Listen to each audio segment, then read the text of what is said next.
ముఖ్యంగా ఎన్టీ రామారావు దగ్గర నుంచి ఈ క్రమశిక్షణ అనేది క్రమశిక్షణ నేర్చుకున్నది అంటే నాకు అంతకుముందు బిజినెస్లో కూడా ఉన్నా కూడా సినిమాల్లోకి వచ్చిన తర్వాత క్రమశిక్షణ నేర్చుకున్నది నాగేశ్వరరావు గారు రామారావు గారి దగ్గర నుంచే.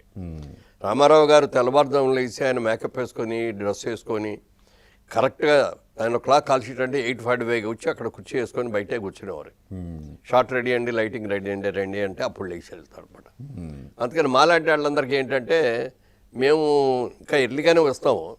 ఒకవేళ ఎట్లా లేటుకు వచ్చి ఆయన అక్కడ కూర్చున్న ద్వారా మేము కారు దిగాం అనుకోండి బాగోదు, ఆయన కారు దిగే లోపల మేము దిగాలి అని అనుకొని మేము కూడా అట్లాగే మేకప్ వేసుకొని డ్రెస్ వేసుకొని 8:30కే వెళ్ళిపోయి ఆయన వచ్చేటప్పటికి లేచి ఉంచుకొని వాళ్ళు వచ్చేటప్పటికి నమస్కారం పెట్టడం, గుడ్ మార్నింగ్ చెప్పడం, అట్లా ఆ క్రమశిక్షణ అక్కడి నుంచి అలవాటైంది.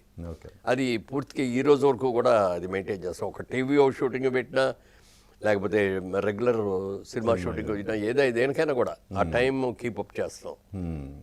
అది చాలా మంచిది కూడా అది. ఎందుకంటే ప్రొడ్యూసర్ కాల్ షీట్ వేసిన తర్వాత టైం వెరీ కాస్ట్లీ. కాస్ట్ ఎంత రన్ అయిపోతూ ఉంటుందండి. స్టూడియో కాల్ షీట్స్, లైటింగ్ వాళ్ళు, లైట్ బాయ్స్, కెమెరా వాళ్ళు అందరికీ ఎన్నో రకాల ఖర్చులు ఉంటాయి.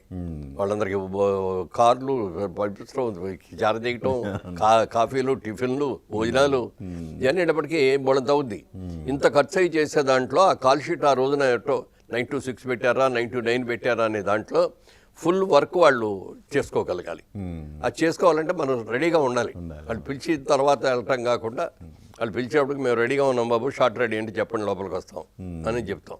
ఈ లోపల అందరూ మన ఆర్టిస్టులు కలుసుకొని అక్కడ మాట్లాడుకోవడం సరదా. ఇప్పుడంటే క్యారవాన్లు వచ్చినాయి కానీ ఆ రోజుల్లో క్యారవాన్లు లేవు. అందరూ కూడా ఒకే చోట కూర్చునేవాడు.